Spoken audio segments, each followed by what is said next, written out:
Halo guys, sedikit mengintip kegiatan nguliku ya guys. Jadi aku mau ngerendam tas. Kalau di Hongkong itu ada yang namanya pemutih ya, klorok. Itu buat warna putih. Tapi ini buat pewarna, bukan untuk putih-putih juga boleh, pewarna juga boleh. Itu beda sama ada yang air. Kalau yang buat warna ini ada yang seperti deterjen rinso kayak gitu, ada yang cair sama seperti pemutih. Di Indonesia itu kan cair, di sini juga cair. Yang untuk pemutih saja itu cair ya guys ya. Ini aku mau rendam tas sekolah anak yang sudah sangat kotor sekali. Jadi aku rendam ini, tunggu sampai airnya banyak lah, sekira-kira cukup buat ngerendam tas. Ini pakai air hangat ya guys, air dingin juga nggak apa-apa sih, tapi aku lebih suka pakai air hangat gitu. Nah ini, yang ini khusus buat pewarna baju ya guys. Buat putih nggak apa-apa, tapi kalau yang putih itu kan nggak boleh buat pewarna. Kalau pewarna ini boleh buat semua, putih boleh, pewarna boleh. Kira-kira aku takar 2 tutup saja cukup ya, kira-kiranya itu ya 1 jam aku rendamnya, baru disikat-sikat. Setelah itu dimasukkan ke mesin cuci, dicuci gitu guys. Nah ini tas sekolahnya udah sangat kotor sekali. Sangat kotor itu dicuci gara-garanya ada bekal makanan gitu loh, jatuh. Jadi kotor, lengket, bekas permen, intinya kotor lah. Nah ini baru digini-ginikan saja, itu airnya sudah langsung keruh, langsung hitam. Enggak kering banget, setidaknya itu bisa mengurangi ya noda-noda yang seperti bekas pulpen kayak gitu tuh kan rada susah tuh guys. Nah itu tuh airnya langsung keruh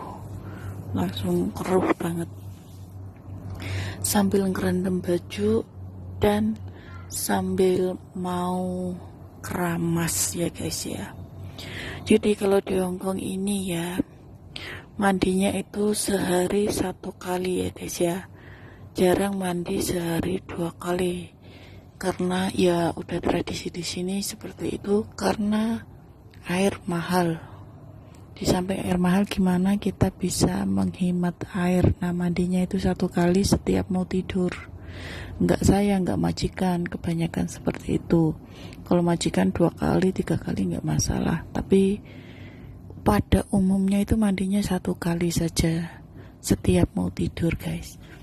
Nah kalau aku ini ya keramas, karena mandinya itu malam setiap mau tidur jam 9. Kalau sambil keramas itu kemalaman guys, makanya ini kan ada waktu aku siang ini keramasnya seperti ini.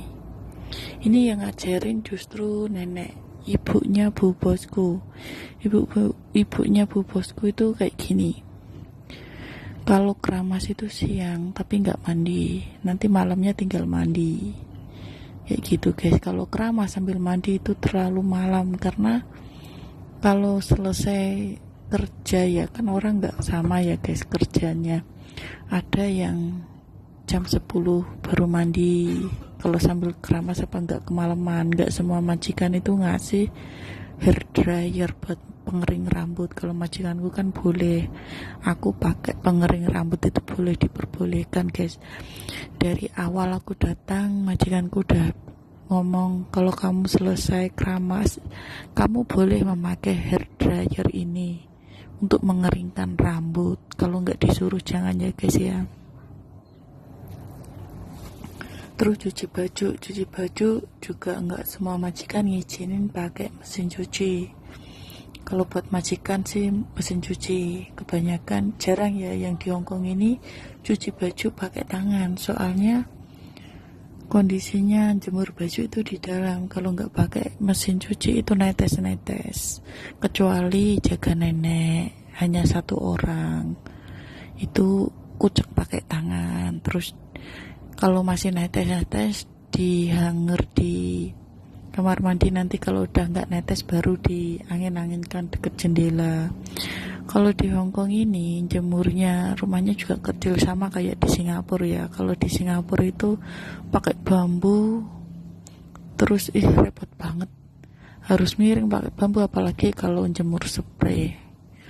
Tapi kalau desainnya di Hongkong ini keren banget. Ini sangat membantu mbak-mbak TKW, nggak serumit di Singapura. Singapura itu sangat berbahaya, apalagi kalau kitanya kurus. Aduh, kita bisa kebawa itu hanya jemur baju saja. Nah, aku keramasnya itu siang kayak gini, keramas. Aku tuh kalau keramas di Hongkong ini ya guys, 3 hari sekali, seminggu sekali. Kenapa seperti itu guys? Karena rambut itu kalau keramas itu gampang rontok, dan rontoknya itu nggak sedikit loh.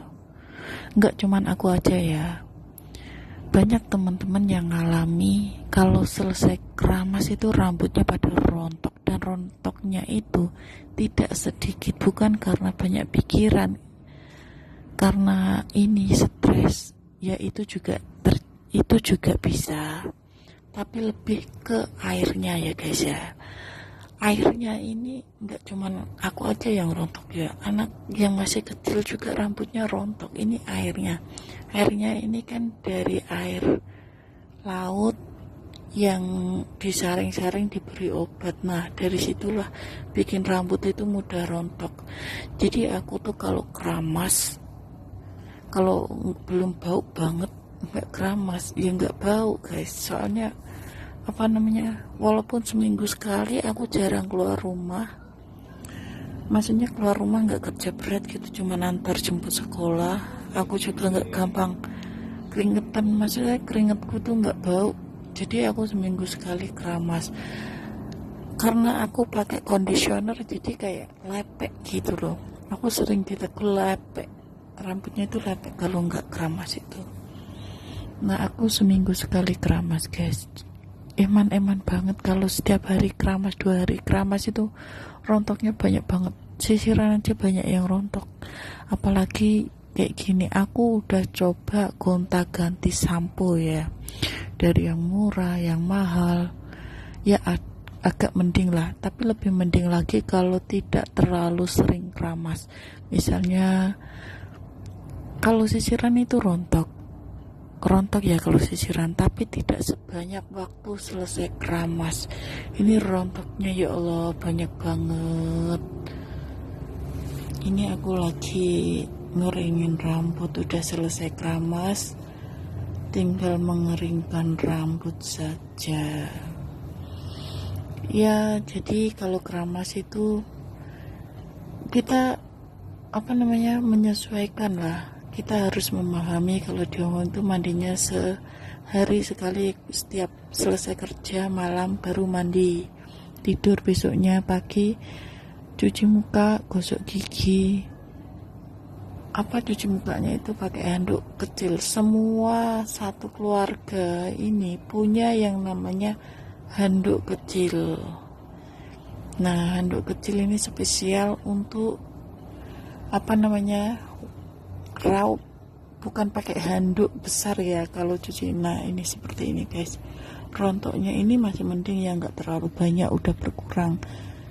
Aku pakai sampo yang dari itu, sangat berkurang rontoknya. Ini banyak ya tapi berkurang ini guys.